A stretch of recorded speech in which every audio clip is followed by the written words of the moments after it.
Les prédictions des analystes internationaux à propos de la Troisième Guerre mondiale commencent à se réaliser.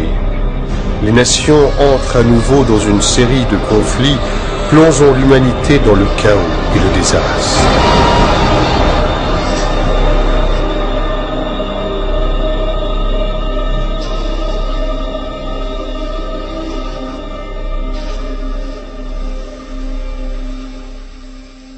Toute personne qui fait attention à ce qui se passe tous les jours dans le monde se rend compte que nous avons affaire à une situation critique et délicate. Une crise économique qui, depuis 2008, est en train de faire sombrer l'économie et d'appauvrir les pays en voie de développement.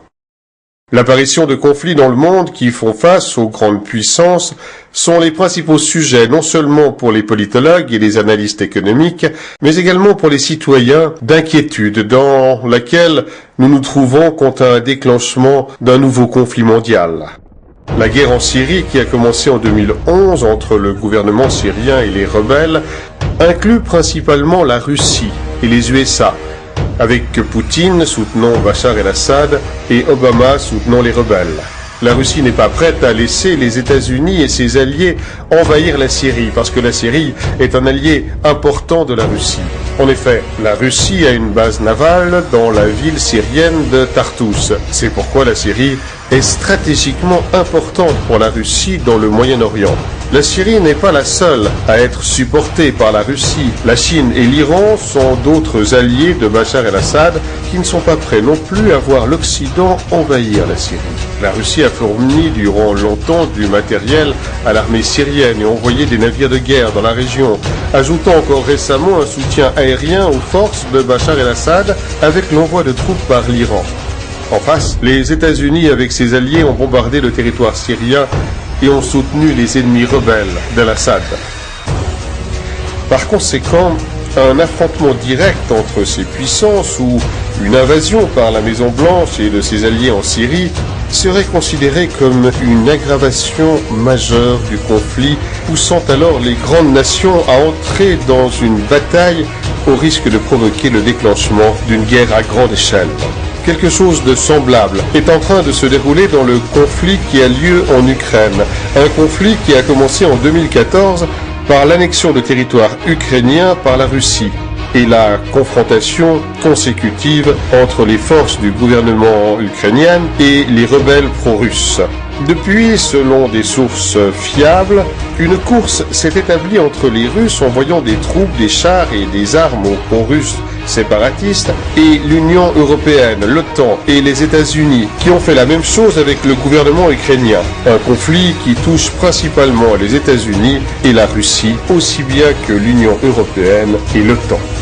Bien qu'il n'y ait pas encore de guerre en vue, les tensions se sont intensifiées entre les deux Corées depuis 2013, menant à une rupture de l'armistice de 1953 qui faisait état d'un pacte de non-agression entre les deux pays. Le régime nord-coréen de Kim Jong-un a décidé de mener plusieurs essais nucléaires. Ceci non seulement comme une démonstration de force, mais également comme une réponse aux sanctions économiques de l'ONU à ce pays, ainsi qu'aux manœuvres des forces américaines et sud-coréennes dans les eaux proches de la Corée du Nord. La reprise d'un conflit entre la Corée du Nord et la Corée du Sud, avec la participation des États-Unis à l'appui de ce dernier, verra probablement l'implication de la Russie dans cette guerre et surtout de la Chine, qui soutiendront tous deux le régime nord-coréen. Le programme nucléaire iranien, sur lequel le gouvernement de l'Iran communique, aurait pour objectif de contribuer à l'amélioration de la santé, a rendu suspicieux le gouvernement d'Israël et les États-Unis, qui pensent que le véritable objectif de ce programme est de créer des bombes nucléaires pour attaquer Israël ou les États-Unis.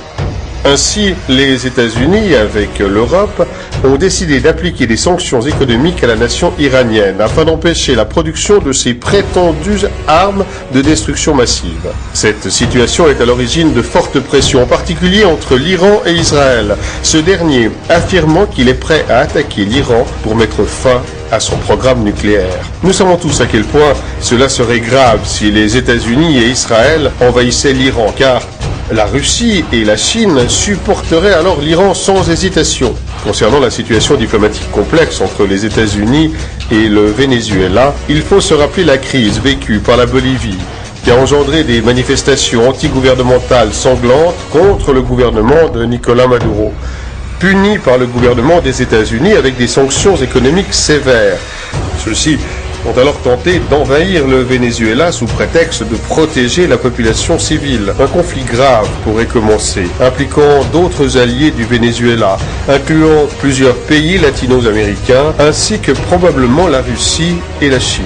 Si nous considérons tous ces conflits et fortes tensions diplomatiques face aux grandes puissances, avec la crise économique mondiale que nous subissons, il n'est pas inimaginable de considérer que tout cela pourrait mener à une guerre sans précédent. Mais pourquoi devrions-nous penser que nous sommes à la porte de l'éclatement d'un conflit mondial, même en ayant tous ces conflits et ces tensions? Il y a eu d'innombrables conflits localisés depuis la fin de la Seconde Guerre mondiale. Alors, pourquoi céder au pessimisme et aux avertissements alarmistes? Cependant, le meilleur moyen de comprendre pourquoi les puissances considèrent ensemble qu'une guerre est plus que probable est de regarder le genre de décisions qu'elles prennent en ce moment.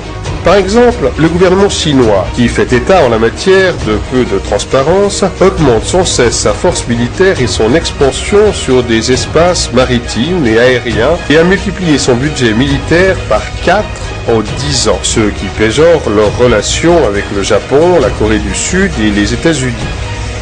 En outre, la Chine a augmenté ses importations de riz de 400%, de 575 000 tonnes de riz en 2011 à plus de 2,6 millions de tonnes en 2012. Et pourtant, ce qui nous alarme est que toutes ces quantités de riz sont actuellement stockées.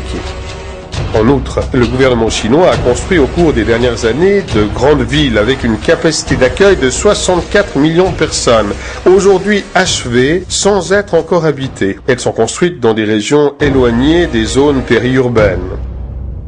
La Russie, quant à elle, aurait construit 5000 bunkers en 2012. Ces 5000 nouveaux abris ont été construits dans la capitale, à Moscou, et les représentants du gouvernement russe ont précisé que ces bunkers étaient destinés à la population générale que sur de futurs événements. L'Europe, quant à elle, a rapidement construit et équipé ce qu'on appelle le Domesday Seed Vault à Svalbard, en Norvège. Une place qui contient des dizaines de milliers de variétés de semences, conservées en cas d'événements majeurs, comme une guerre nucléaire ou une catastrophe naturelle. La Russie, pour sa part, a également créé une sorte de magasin dans lequel est stocké l'ADN de presque tous les êtres vivants sur Terre, ainsi que de races déjà éteintes par l'entremise de l'Université d'État de Moscou. Le projet vise à recueillir l'ADN de tous les êtres vivants existants, de les geler et de les préserver. D'autre part, le gouvernement américain a accumulé des dizaines de millions de denrées alimentaires d'urgence ainsi que d'autres fournitures et a créé des centres de distribution d'urgence à travers tout le pays. Le gouvernement a également acheté près de 2 millions de pièces de munitions au cours des dernières années. Le Pentagone a développé et entraîné des simulations d'effondrement économique à grande échelle avec troubles civils. Depuis 2012, la Russie a commencé la modernisation de son système de missiles et la production des missiles S-400, SAM, en cours de déploiement dans les zones frontalières et côtières du pays.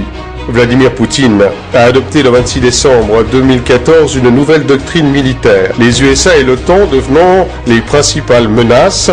M. Poutine a également annoncé le 16 juin 2015 que la Russie augmentait son arsenal nucléaire, ajoutant plus de 40 missiles balistiques intercontinentaux à son équipement. Ceci pour faire suite à la plainte des autorités russes concernant le plan américain qui consisterait à déployer des chars et des armes dans les États frontaliers de l'OTAN avec la Russie.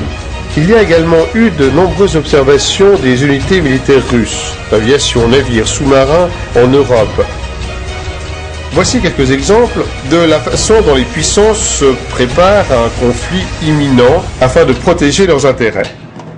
Les États-Unis, placés devant cette crise économique qui met en péril son hégémonie comme puissance économique de premier plan, ainsi que par le développement progressif de la Chine qui lui ravirait cette première place, est porté à entreprendre l'une des plus anciennes stratégies des USA, assure le cabinet d'Obama, l'envahissement des pays afin de saisir leurs ressources naturelles. Pour cette raison, les États-Unis portent leur regard sur des pays comme la Syrie, l'Iran et le Venezuela, les pays riches en pétrole et en gaz. Le Venezuela dispose des plus importantes réserves de pétrole et l'Iran en est le 4e mondial. Les USA savent qu'ils ont besoin de ces réserves de pétrole pour rester la première puissance mondiale et faire face à la montée de la Chine et de la Russie, pays qui ont des accords commerciaux importants avec la Syrie, l'Iran et le Venezuela.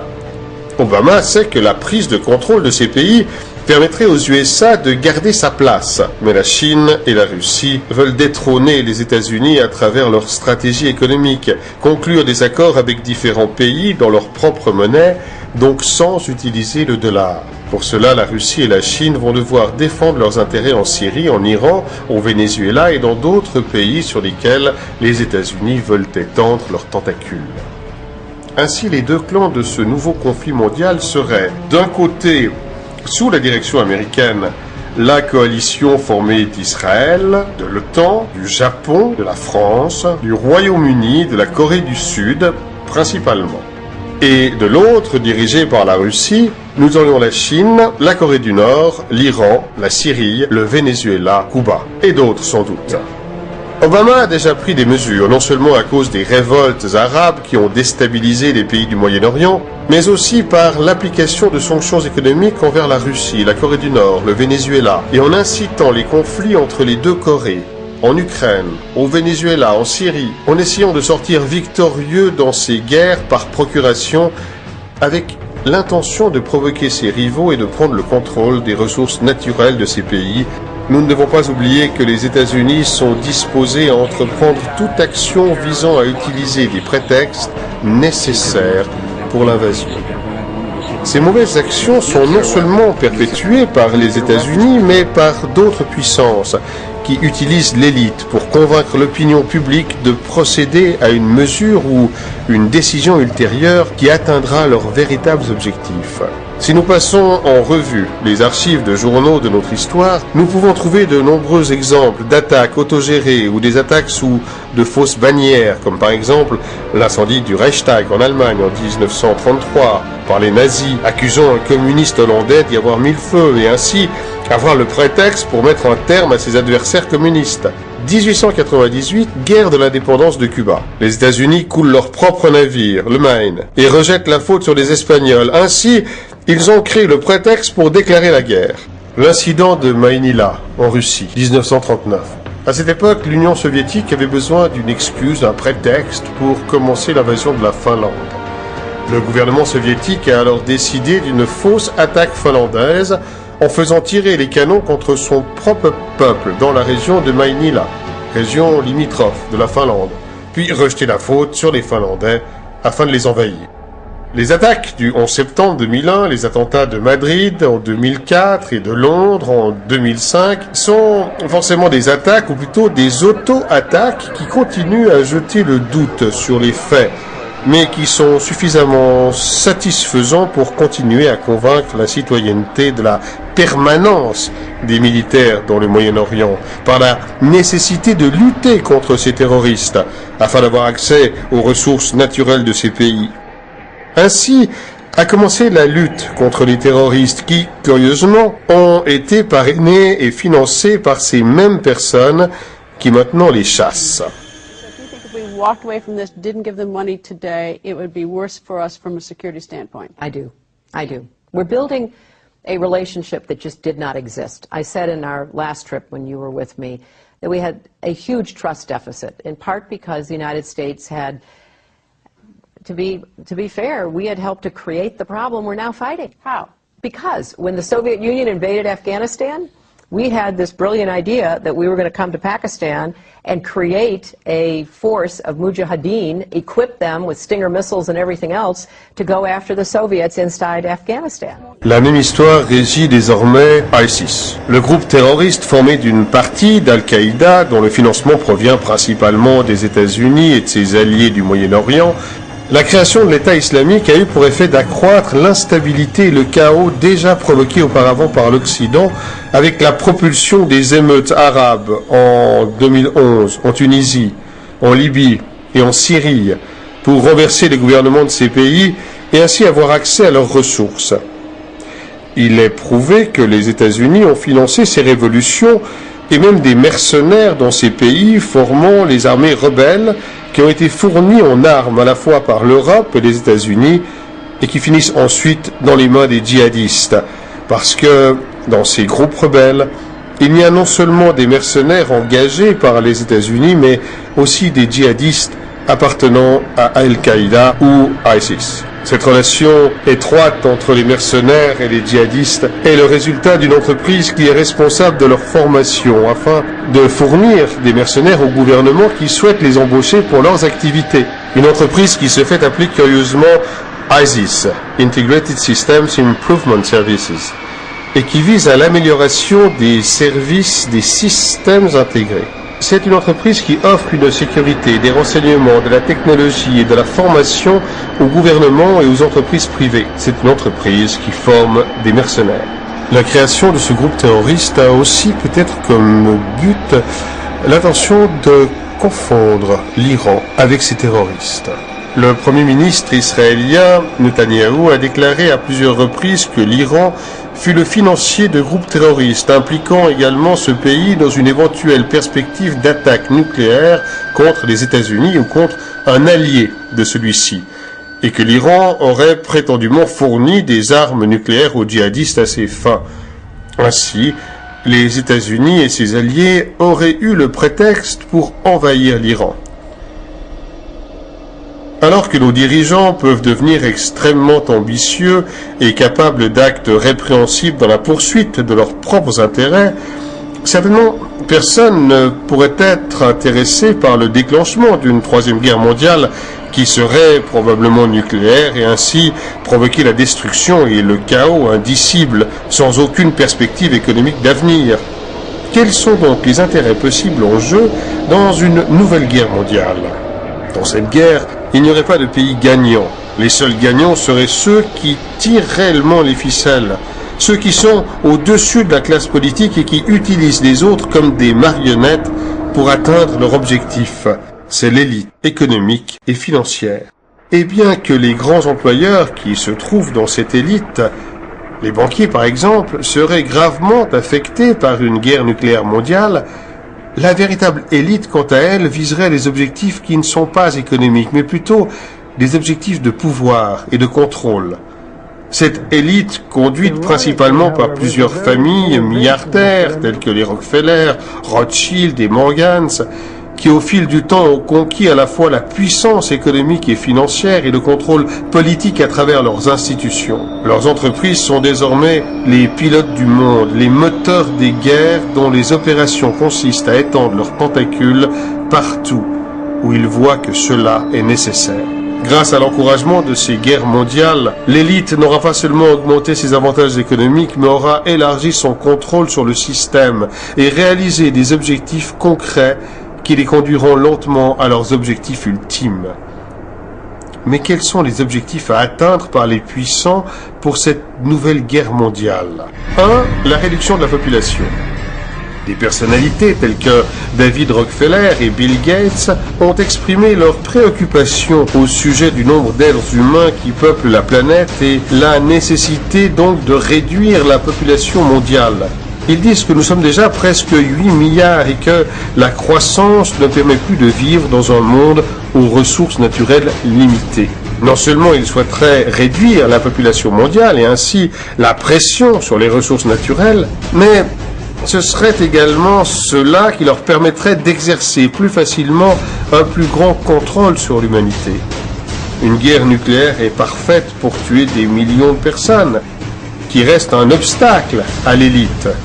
Les pays qui ne sont pas touchés directement par le conflit, largage de bombes nucléaires par exemple, durement touchés par l'absence complète ou la rareté de la nourriture, ce qui se traduira par la folie des citoyens se tuant pour obtenir les dernières ressources restantes ou tout simplement se laissant mourir de faim. Deuxièmement, l'écroulement des États et de l'économie mondiale.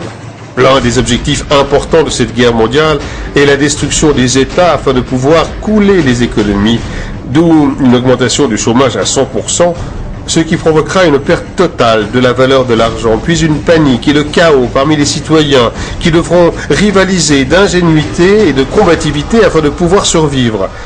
Cela aboutira à un vide du pouvoir politique et donc les gens seront laissés sans directive politique, sans personne pour maintenir l'ordre dans chaque pays, créant ainsi une situation internationale d'absence complète de contrôle, ce qui obligera l'humanité à être plus réceptive à l'introduction d'un nouvel ordre mondial. À ce stade, il est important de considérer les migrations de masse qui se produisent en Europe par des personnes touchées par des conflits, notamment en Syrie, et qui pourraient conduire à l'effondrement des États européens, amenant le chaos et la division au sein de l'Union européenne. Troisièmement, la destruction de la moralité. Cette troisième guerre mondiale pourrait aussi provoquer l'effondrement de toute morale, valeur, espoir de l'être humain, ce qui le conduirait au désespoir et à l'insignifiance de tout cela. De cette façon, la population serait plus facilement tentée par toute forme d'ordre qui peut offrir un retour à l'espoir et aux valeurs humaines. Il est important de frapper l'être humain dans les aspects physiques, moraux, économiques, sociaux et spirituels, comme un bateau à la dérive sans but, de sorte que vous puissiez tout contrôler presque sans entrave.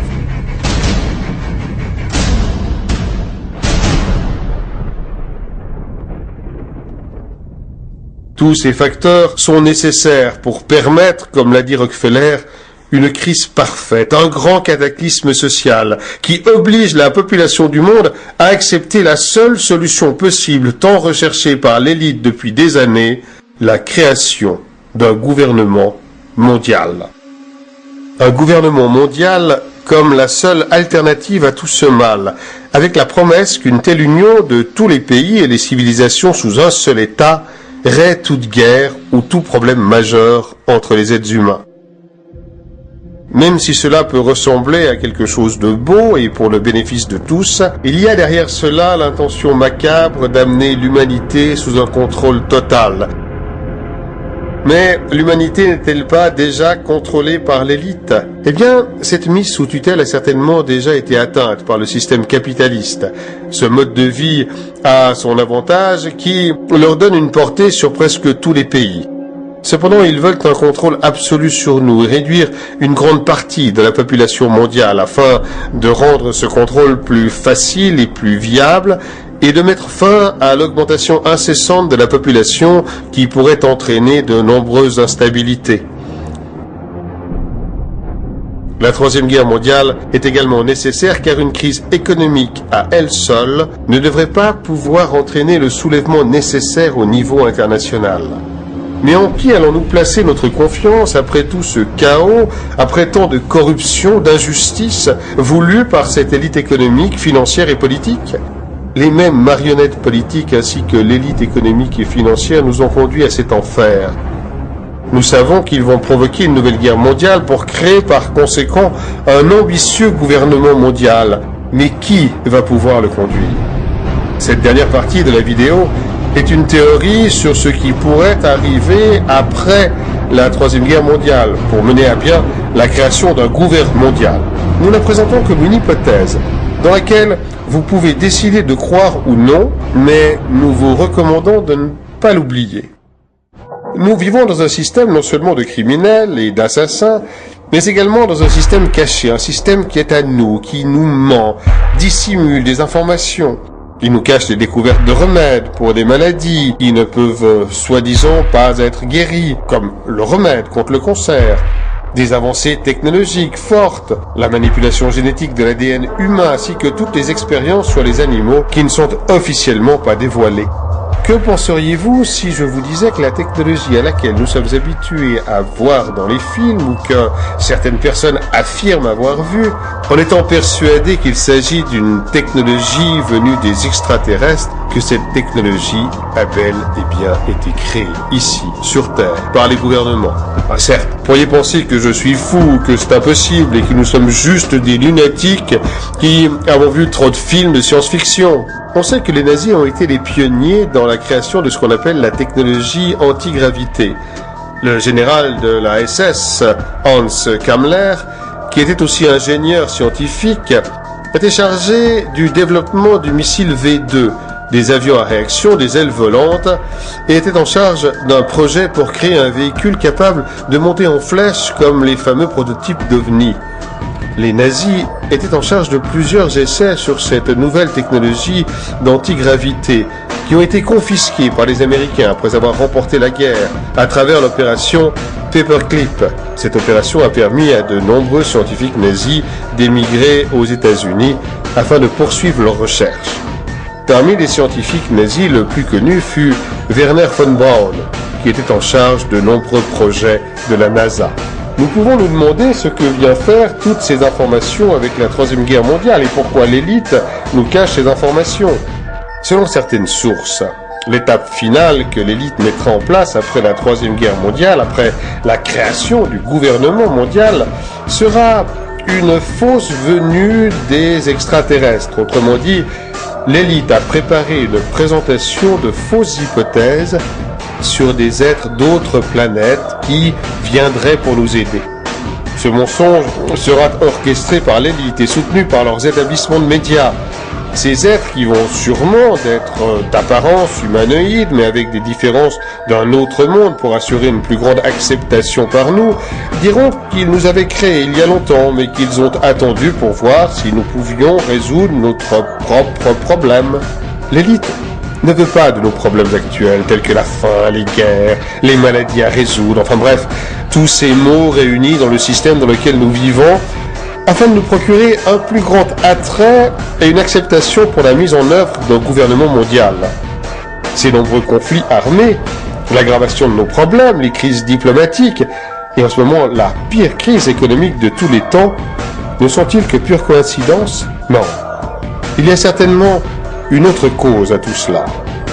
Il est compréhensible que cela semble paranoïaque et manque de crédibilité, mais si nous examinons le système dans lequel nous vivons et regardons le bombardement constant des médias sur l'hypothèse d'une vie sur d'autres planètes à travers des séries, des films, musique, des politiciens, des personnalités de l'Église, pour parler de ce sujet d'une manière sérieuse, nous nous rendons compte qu'il y a derrière cela une farouche intention de nous convaincre sur une telle idée.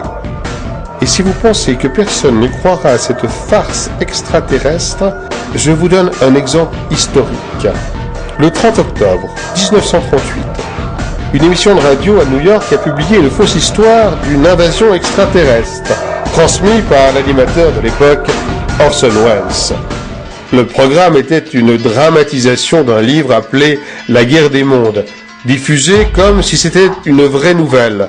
Le résultat fut que des milliers et des milliers de personnes ont fui New York, persuadées d'une attaque extraterrestre. Si à l'époque ce fut un succès, imaginez ce qui pourrait arriver aujourd'hui avec toutes ces technologies opérationnelles et des êtres humanoïdes créés dans les laboratoires. Les gens qui ont revendiqué cette farce d'un atterrissage extraterrestre étaient des scientifiques de la NASA. Wernher von Braun, avant de mourir, a averti que l'élite préparait un faux atterrissage extraterrestre comme stratégie pour attirer les masses vers un gouvernement mondial.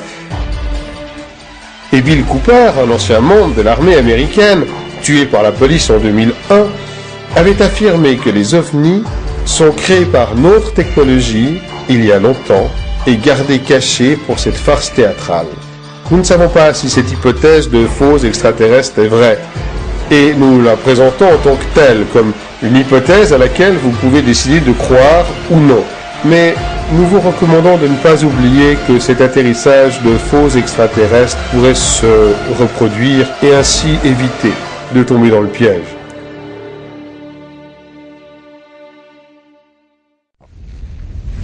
Compte tenu de toutes ces informations sur une imminente troisième guerre mondiale, que pouvons-nous faire? Face à une telle situation critique, il faut parfois regarder les archives de journaux de notre histoire et voir ce que nos ancêtres ont fait à ces moments aussi graves. Une révolution. Compte tenu de la situation de crise internationale dans laquelle nous nous trouvons et le peu de temps à disposition, l'action la plus efficace que nous devons mener est une révolution internationale impliquant la prise des parlements par le peuple de tous les pays possibles, en particulier ceux qui disposent des armes nucléaires, et forcer nos politiciens à veiller à ce que toutes les ogives allant porter des missiles nucléaires soient détruits immédiatement. Nous avons pour cela besoin de convaincre les organismes de sécurité, de l'armée, de l'État, afin qu'ils nous rejoignent, car nous aurons besoin de leurs aides et des armes. Mais la première chose qui doit être faite avant toute action énergique est de diffuser cette information afin qu'elle puisse atteindre le maximum de personnes et partager cette vidéo à travers les réseaux sociaux en utilisant les mêmes réseaux pour créer un espace de débat et de décision au niveau international. Il est temps, frères et sœurs, que nous nous élevions contre cette élite, que nous laissions de côté nos différences stupides, nos peurs, notre égoïsme, que nous nous efforcions de sauver l'humanité, que nous nous battions pour les générations futures, que nous finissions avec ce système criminel et meurtrier qui nous tourmente, nous rend esclaves, fait de nous des êtres dociles et vides, sans valeur. Cette vidéo est un appel international à l'action.